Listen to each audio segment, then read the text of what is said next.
I know the news cycle makes the passage of time feel really skewed, but nearly 2 months ago, Universal Pictures balked at a manufactured fake conservative outrage surrounding the film The Hunt, which saw rich elites hunt and kill working class people for sport. Despite this premise being cribbed from The Most Dangerous Game and is a well-worn premise with films like Battle Royale, The Hunger Games, The Purge, the current society in which we live, the film got pulled from a release because of the outcry from the same people who campaign for free speech at all costs, which is pretty interesting. However, in hindsight, The Hunt isn't the film that the Republicans should have been afraid of. This was.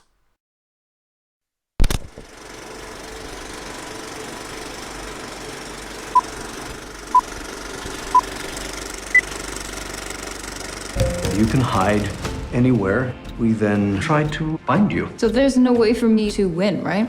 And stay hidden till dawn. No, thank you. Good luck.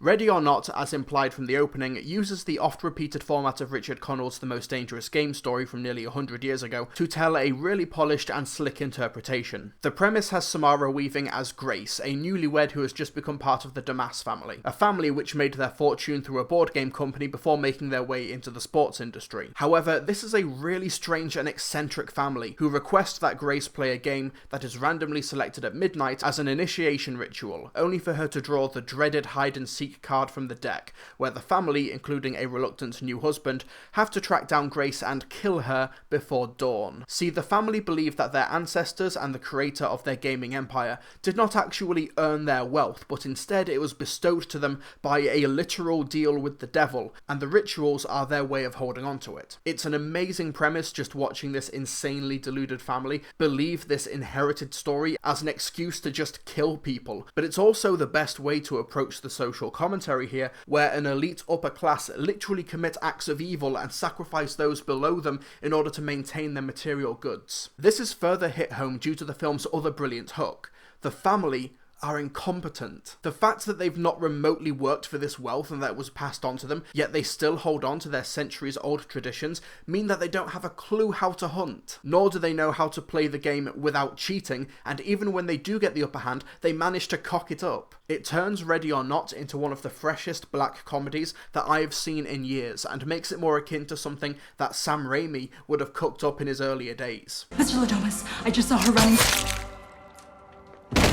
Oh my god! But don't let the terrific performances across the board from the bumbling family, in particular show stealers Melanie Scrofano as the ditzy sister-in-law and Adam Brody as the reluctant and surprisingly nuanced brother-in-law, distract you from the star-making turn that is Samara Weaving as Grace. This is one hell of a performance, as she is completely believable as a fighter and a badass. In fact, that poster shot with her all decked out and ready for war is one of my favourite scenes of 2019 so far. But she's also so endearing as just an ordinary down-to-earth person with a weird laugh and a great sense of humour, and the perspective that she has clashes so well in style and tone from the rest of the cast. It's a great breakout role, a great performance. Something is really wrong if every major Hollywood studio is not ringing her agent right now. The film's great sense of humour, the great soundtrack and score, along with just the perfect ending, does not entirely overrule a couple of hiccups here and there. Like how the character arc for Grace's husband doesn't really work, though to be fair, with this premise it is one hell of a tightrope to walk, but the way it unfolds just